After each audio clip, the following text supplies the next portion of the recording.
Lepo pozdravljeni, dobrodošli. Vse, kar se nam zgodi, je darilo. Ampak to darilo je včasih zavito v tako čuden celofan, da ti ni nič jasno. Ampak bistvo, potem, ko razmišljaš, je ravno v tem, koliko se pravzaprav zdaj mi sploh zavedamo, da je to darilo, koliko sploh vidimo, da to je. Veste, pravijo, da v življenju ni naključij, ne? Je pa res, da vse naključ je. In danes je v moji družbi oseba, ki je že marsikomu v svojem življenju odigrala vlogo tega ključa in odklenila marsikaj. Predvsem pa vse te potenciale, ki jih ima človek v sebi. In prav vsakdo jih seveda ima. V veselje in v veliko čast mi je, da se je našemu povabilu danes odzval mednarodno priznanje, eden izmed najbolj uglednih tudi predavateljev, motivatorjev in osebnih trenerjev v naši družbi. Spoštovani in spoštovane, je Boris Vene. Lepo pozdravljeni. Hvala še enkrat, da ste se odzvali. Nikaj. Kar izvolite. Veselam. Vaša življenjska zgodba je izjemna, prepletena, ogromno nekih vzponov, pa ne bom niti rekla padcev, ker se mi zdi, da sam čas in prostor sploh ne dojemate na nek linearni način, no. Res je. Sicer pa ste tudi avtor številnih knjig. Jaz osebno moram reči, da ko sem prvič dobila, zdaj se tikava, tvojo knjigo v roke, na kateri je postalo, to je knjiga, ki ti bo spremenila življenje, sem malce v dvomih pogledala, okej, pa vendarle je temu res bilo tako. No, danes bomo tudi knjigo Zdravje je v nas podelili nekomu izmed vas. Spodaj se bo izpisala tudi telefonska številka. In verjamem, da vam bo prinesla marsikaj. Začela sem s tem, da je pravzaprav vse v našem življenju darilo, ampak ugotoviti, videti to na takšen način je pa ena taka posebna spretnost ali celo umetnost. Ja, jaz sem svojim otrokom zmeraj govoril, da življenje je najboljši učitelj. In definitivno življenje je proces. Proces kopanja do tistega zaklada, kar smo mi, ne? In v tem procesu imamo, bom rekel, kot pri računalniški igrici, lahko tudi tako rečeva, imaš veliko nivojev, ne? In ta prvo moraš en nivo odigrati, da potem lahko prideš na drugi nivo, in tretji nivo, in četrti nivo, in tako naprej, ne? Tako da to pa je proces in je zelo zanimiv, no? Katero spoznanje v tvojem življenju je bilo tisto, ki je naredilo največji wow efekt? A ja, se je res? Bi lahko kakšen izpostavil ta trenutek ali pa kakšno spoznanje? V bistvu, mogoče kar tako, ko si že ti sama začela na začetku, da nič ni naključje, da stvari so že nekako na nivoju, v bistvu je že en scenarij, ker vsak ima svoje življenjsko poslanstvo in zdaj pa mi dejansko se trudimo ga odkriti in ta pot je pa zelo zanimiva in vsak odkriva na svoj način, ne? Povedal si mi, da je v tej knjigi Zdravje je v nas en tak odstavek, ki pove zelo veliko. Lahko mogoče slišimo tale odstavek? Kaj, bi ti ga dal kar za prebrati, tle sem ga v zelenem označil, ker mislim, da s tvojih ust se bo lep slišal, kakor skozi moja. Hvala lepa. Takole, torej, citiram. Ugotovil sem, da svet okoli sebe doživljam izključno skozi lastno prepričanje o njem. Čustva, ki jih ustvarjam, so v bistvu razlaga oziroma zrcalo dojemanja sveta. Moj svet temelji na tistem, kar doživljam. Doživljam tisto, kar izražam. Izražam pa lahko le, kar se sklada z mojimi prepričanji in pogledi na svet. Torej je moja realnost pogojena s tistim, kar skozi specifični pogled na situacijo doživljam tisti trenutek in ne z ničemer, kar se dogaja v okolici in kar drugi izražajo do mene. Wow. Se pravi, bistvo vsega je, da se sploh ničesar drugega ni, kot mi sami, se pravi, mi sami vse doživljamo in se odločamo vsem. Tako je. Jaz sem bil šokiran, velikokrat sem bil v Indiji, v ašramih in tako naprej. Meditirali smo po 6, 8, 10 ur, ne? In ko dejansko recimo v enem momentu reče, saj baba prav, jaz sem Bog, ti si Bog, samo jaz to vem, ti pa tega še ne veš. Se pravi, mi smo kreatorji oziroma so kreatorji. In mi, ne vem, 20 let nazaj sem že predaval čisto intuitivno, ker hvala Bogu imam zelo dobro intuicijo, da mi imamo v sebi tako moč, da lahko ustvarimo nov planet v vesolju. In to je res. Dejansko imamo neskončno moč. Samo koliko pa mi zdaj to uporabljamo, to je pa čisto druga zgodba. In ko kopljemo pač to globino, iščemo ta zaklad, ker smo v bistvu mi ta zaklad, je velik proces in na tej točki, kot sem že voda omenil, je pa kar dost, rečemo, narekovajo pasti, v katere se lahko ujameš. Ampak v bistvu življenje je igra in dejansko ne bi jo igral in smisel življenja je v tem, da ko greš na poti in svoje vizije ali karkoli, da na tej poti res uživaš in se radostiš in ni poanta v cilju, ki ga dosežeš. Recimo, če dam en tak slikovit primer. Če ti dejansko recimo želiš iti na eno goro, visoko goro in dosežeš vrh, ne, imaš seveda več možnosti, tudi odvisno od kapitala, ki ga imaš, ne, in ena možnost je, da lahko greš recimo s helikopterjem do vrha. In dejansko na vrhu si uživaš in tako naprej miratelj, ampak v bistvu tistega, kar ne bi naredil na poti, ne doživiš. In ta zmaga je zelo grenka. To je osvajanje vrhov, ki nima noben pomen. Ampak poanta je v tem, ko ti na poti do tega vrha v bistvu luščiš vse, kar ti nisi. Recimo v knjigi sem uporabil besedo čebula, da lupim čebulo. In velikrat me tudi ljudje vprašajo, ker pri čebuli, ki lupaš, velikrat tudi jokaš, solze tečejo, ne? In vprašajo, koliko časa pa je treba lupati to čebulo. Pa moj odgovor ponovadi je, jaz za vas to ne moram reči, ampak za sebe pa vem, da to bo trajalo do konca mojega življenja, ne? Ja. Tako da uživamo na poti in se radostimo in to je tisto, ne, kar je pomembno. Pred kratkim sem bila na eni delavnici, kjer smo se spraševali točno to, kdo si ti. In tukaj se potem odvrže stotine in stotine stvari in se mi zdi, da bolj vemo, kaj nismo, kakor kaj smo. Ja, to je bil tudi eden od mojih citatov, eni od prvih knjig, ki je bil napisan, ko sem dajal v svoje službe, sem bil reden delovno razmerju, samo nekaj mesecev in ugotovil, da to ni to. In potem sem dal odpoved. In moj šef mi je rekel, kaj v teh časih, pa to je bilo precej cajta že nazaj, nekaj desetletij nazaj, ko v teh časih boš dal odpoved. To je pa zelo zanimivo, a ti sploh veš, kaj hočeš v svojem življenju.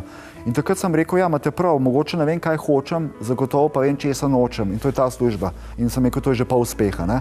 Se pravi, da nekje začnemo, mogoče že na ta način, da nekje zaznavamo tistega, česar nočemo. In ločimo od tistega, kar pa želimo. Samo zdaj smo pa na enem takem spolskem področju, ker sedaj skozi vse to, ta amerikanizem, če temu tako rečem, vse ta učenja iz Amerike in tako naprej, you can do it in vse te stvari, to so daleč od resnice. Ker vsak človek ima svoje življenjsko poslanstvo, unikatno življenjsko poslanstvo. In če jaz ne vem, kaj je moje poslanstvo in se samo primerjam, potrjujem z nekom drugmu, in dejansko hočem na tem področju biti boljši od njega. Ne živim pa svojega življenjskega poslanstva, you can do it, mi bo polomil vse zobe, pa verjetno mi bo vzel tudi življenje. Tako je. Tako da te stvari so v bistvu... Po svoji poti. Ja, sam zdaj pa spet po svoji poti in potem kaj naredimo? V bistvu imamo neskončno knjig na razpolago, neskončno materialov na razpolago in sedaj ločati zrne od plevela. Ker en od primerov je, tudi ko sem iskal svojo pot ozdravitve, da ogromno avtorjev v bistvu učijo, kaj in kako narediti. Vse nekaj smo že v prejšnji oddaji rekli, ampak poanta ni v tem, kaj učijo, ampak poanta je, da večinoma avtorjev dobesedno pripisuje drug od drugega. In na koncev v bistvu dobiš knjigo, v kateri je ogromno povzetkov in dejansko, ko hočeš najti tistega začetnika, ga sploh ne najdeš. In na koncu vidiš, da v bistvu vse to je cel kup neresnic. In recimo, eden od šokantnih podatkov, recimo pač imam, hvala Bogu, dosti kolegov, ki so vrhunski na tem področju, recimo v Ameriki in dejansko ta success industrija, jaz se upravičujem, če kakšno angleško besedo uporabljam, ampak ne gre drugače, v bistvu je dejansko zelo, bom rekel, ljudi zmanipulirala. In ja, seveda, kdo je tukaj en Slovenček, narekovajo, ki to pa uči drugače, ampak glede na rezultate očitno se nekaj zgodi. In recimo, če ti dam en šokanten podatek, ta self-help industry, če tako imenujeva, kaj misliš s svojimi programi, ki stanejo po $50, $100, $500, $1000, $10,000, $20,000, kakšna je njihova uspešnost dolgoročno? Kaj misliš? V procentih. Cirka. Ok, dolgoročno zihar ne, 30–40%? Uspešna ali neuspešna? Uspešna. V bistvu je v 97% neuspešna. Neuspešna. Zakaj? Dva razloga, sta bistvena razloga. Ker vse bazira na postavljanju določenih ciljih in delovanje you can do it na osnovi volje. In zdaj, če pogledam najnovejša znanstvena odkritja od nevroznanosti, dejansko dokazujejo, da naša se pravi, naš ima v bistvu dejansko ima 5%, 95% je pa naše nezavedno. In ko mi tako radi govorimo o pozitivnem razmišljanju, v bistvu govorimo o 5%, ne govorimo po 95%. Ker je pa bistvo. In kar je pa še hujš, Dan Gilbert iz Harvardske univerze zdaj dokazal, da v bistvu expectations are happiness killer, se pravi, pričakovanja so v bistvu uničujejo srečo. In dejansko še hujš.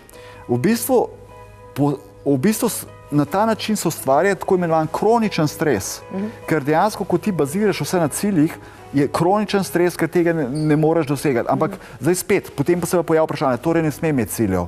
Absolutno cilj je fajn, vsa ta strast je fajn. Ampak verjetno, da dovoliš, da se ti sploh zgodi, ne? Da si ves čas pod pritiskom. Mora se zgoditi, mora se zgoditi. Ne, poanta je tle, da slikovit primer bo dal, se zelo dobro da razložiti. Recimo, predstavljajva si, da sediva zima, sneg, peljeva, zdrsiva s ceste. Dobro. In potem, jasno, treba je priti na cesto nazaj in tukaj rabaš ta cilj in da potisneš avto in da pride nazaj na cesto. Ampak, če ti to isto energijo potiskaš, bo šel na drugo stran čez cesto. In v tem je zdaj poanta. Se pravi, in če izhajamo iz tega, da cilji so tisto, kar nam dejansko povzročajo stres, oziroma tako so že šamani rekli, nič ne pričakuj in nič ne obljubljaj, pa boš srečen. Se pravi, v prvi fazi cilj, strast, super, da se premaknemo iz te nične točke, ker veliko ljudi je na določeni točki, ko rab življenjsko energijo, ko rabim potisk, da se premakne. Ampak potem, ko se premakneš, ne smeš pa z isto silo tiščati naprej, ker daš boš zdrsnil na drugo stran ceste. Tudi sama sem bila v fazi, ker sem imela ogromno ciljev od polne lune do prazne lune, od prazne lune do polne lune in do vsega skupaj, pa veliko nekih pričakovanj, skozi pričakovanj, potem so se mi pa, pa življenje in situacije so me pripeljale do tega, da zdaj pravzaprav, ja, se imam neke cilje, pa mogoče že, ampak predvsem verjamem oziroma zaupam samo to. In se tukaj potem odvijajo stvari. Tako da ja, razumem, mogoče ne znam tako dobro povedati, ampak razumem, o čem teče beseda. Mogoče bi želela spregovoriti tudi o krizah. Vsak človek lahko doživi in doživlja različne krize. Ali je to na ljubezenskem, partnerskem področju, ali je to v službi, ali je to s prijatelji, kakorkoli že. Kako bi morali gledati in dojemati vse te krize, ki se nam zgodijo? Mogoče kot dobrodošle? Ravno zdaj sva z dr. Valovo, to je zelo ugledna kirurginja, MBA-ovka, holistična zdravnica, sva naredila intervju in ona mi je na to temo postavila podobno vprašanje. In v bistvu ta intervju je ratal na 12 tipkanih straneh in dejansko prva stvar, tako kot si že rekla, kriza je darilo. In mi dejansko iz tega razmišljanja, o katerem smo zdaj, da je kriza kot kazen, je ravno obratno, ker sedaj v bistvu se rušijo vsi sistemi, politični, gospodarski, šolski, zdravstveni, finančni in se stvari postavljajo na novo. Recimo v tem krogu, v katerem sem jaz, vlada ogromno, če temu tako rečemo, optimizma, sicer jaz ne ločujem na pesimizem pa optimizem, imam drug pogled, se pravi visoka in nizka vibracija, ampak o tem mogoče kdaj drugič. In vlada zelo velik optimizem iz tega stališča, ker sedaj točno vemo, da človek na ta način sedaj prehaja v fazo, ko bo začel kreirati svojo prihodnost. Se pravi, ti sistemi morajo odideti, ker so pač, bom rekel, na tej stopni zavedanja, na tej točki so v bistvu v večinoma že neuporabni. In dejansko potem začne sploh spoznavati svojo moč. In če zdaj izhajamo iz teh 95% nezavednega, potem se začnemo zavedati, da v bistvu imamo praktično z večinoma naših potencialov še neizkoriščenih in ko začnemo zaveščati, da je to v bistvu da je kriza v bistvu darilo, zato da se obrnemo vase, da začnemo živeti svoje poslanstvo, ker sedaj je veliko ljudi, ko je v obilju, živi po inerciji in dejansko se prepušča, ampak ko se pa stvari zaostrijo, žal ne znamo drugače, rabimo krize, ker če bi v bistvu mi poslušali svoje srce, ne rabimo nobene krize in bi mi ves čas lahko v bistvu živeli v skladu s to vibracijo, ki bi ves čas narašča oziroma s tem razvojem, ne. A bi lahko rekli, a je to mogoče malce preveč pogumno, da vse krize, ki se dogajajo na svetu, nam samo kažejo to, da začnemo delati tisto, kar resnično sami srčno želimo in nam je namenjeno in pravzaprav imamo tudi tukaj sposobnosti? Definitivno je kriza obrat vase, oziroma je potreben obrat vase, samo tukaj moramo nekaj paziti. Ker recimo, ko se nam zgodi kriza, recimo, jaz sem zelo veliko volje, sem zelo vztrajen. In če bi jaz recimo, ko sem mogel spremeniti način življenja, pogled na se, na druge, na svet, in če bi jaz imel krizo samo na področju, bom rekel, denarja, bi se v bistvu zakopal še bolj v delo in bi še bolj delal. Že tako sem preveč delal. Se pravi, kriza te velikokrat zadane na tistem področju, na katerem si najbolj dovzeten. In to ne pomeni, da moraš v bistvu na tistem področju stvari spreminjati. Ampak se moraš obrniti vase in v tem primeru velikokrat se moraš obmakniti in da dejansko slišiš lahko svoje srce oziroma tisto, zaradi česar sploh si tukaj oziroma zaradi česar si se rodil. Ne?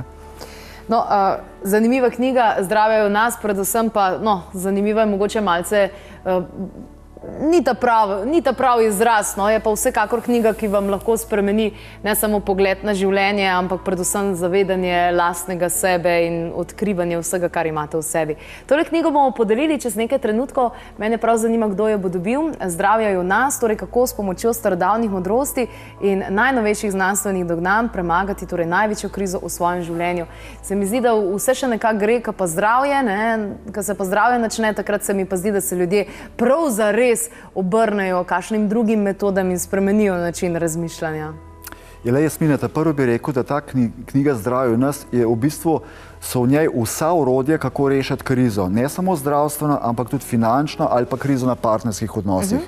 Tako da v bistvu noter so, bom rekel, starodavna znanja in sedaj imamo to milost, da živimo v času, ko znanstveniki dejansko potrjujejo ta znanja in dokazujejo, da so starodavna znanja v bistvu že to.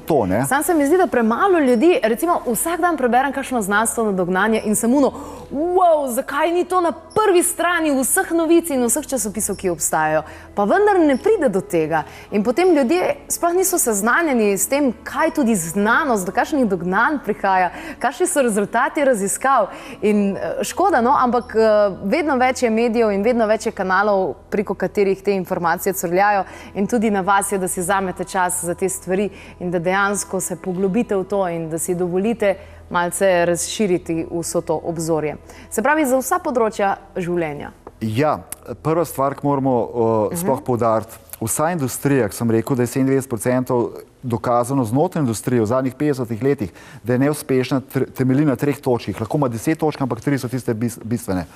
Zamisli si, kaj si želiš, naredi si načrt in v bistvu deluj. Just do it, ne? Ampak v bistvu to sploh ni tista prava pot, ker vse to deluje na teh 5% na moči volje. Poanta je pa v tem, da mi ljudje imamo v bistvu skozi v bistvu odraščanje, smo prevzeli določene vzorce ljudi. Dokazano je, da od 1. do 6. leta starosti si v tako imenovanem teta stanju, da dobesedno downloadaš programe svojih staršev, okolice, kulture in ti programi so v bistvu milijonkrat močnejši kot zavedni programi. In dejansko, če zdaj hočemo to spremeniti, in tudi zdaj znanstveno dokazan, če ti želiš na enem področju postati uspešen, na katerem še nisi bil uspešen, ker moraš vse te vzorce spremeniti, imaš možnosti 1 proti milijon. Torej, tisto, kar je pa pomembno tukaj vedeti, je pa to, da v bistvu vse te cilje, da prvo, mi imamo tako imenovan človeški virus. Se pravi, vseh teh vzorcev in dokazanje, da na tem nezavednem je cirka 70% je negativnega tega.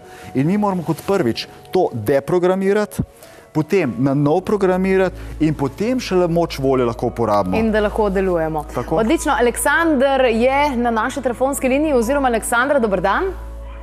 Dober dan, Aleksandra pri telefonu. Pozdravljeni, gospa Aleksandra. Po vašem tonu sedečem, na štajerski konec bo šla tale knjiga, ne? Na štajerski konec, tako. Odlično, takole, Zdravje je v nas, knjigica je seveda vaša in verjamem, da boste našli mnogo daril v njej. Ja, super, hvala lepa. Hvala tudi vam, lepo pozdravljeni. In seveda hvala tudi vam, tale trenutek nas spremlja nekje 50 000 gledalcev in gledalk. Vam ponudim še nekaj sekund, da izkoristite za pomembno sporočilo, ki ga imate za Slovence. Ja, v bistvu se bo mogoče slišali malo že oguljeno, ampak kar se mene tiče, srce je še vedno tisti glavni učitelj in tisti, ki lahko zaznava stvari. Ampak mogoče bi rekel kar tako, kar v bistvu jaz te stvari doživljam. V bistvu naša naloga je samo odpreti srce, da potem, da ta brezmejna inteligenca, božanska energija deluje skozi nas. In v tem primeru mi postanemo samo inštrument. in da se potem ta božanski načrt lahko zgodi skozi nas. Najlepša hvala, Boris Venebi, v naši družbi. Hvala tudi vam.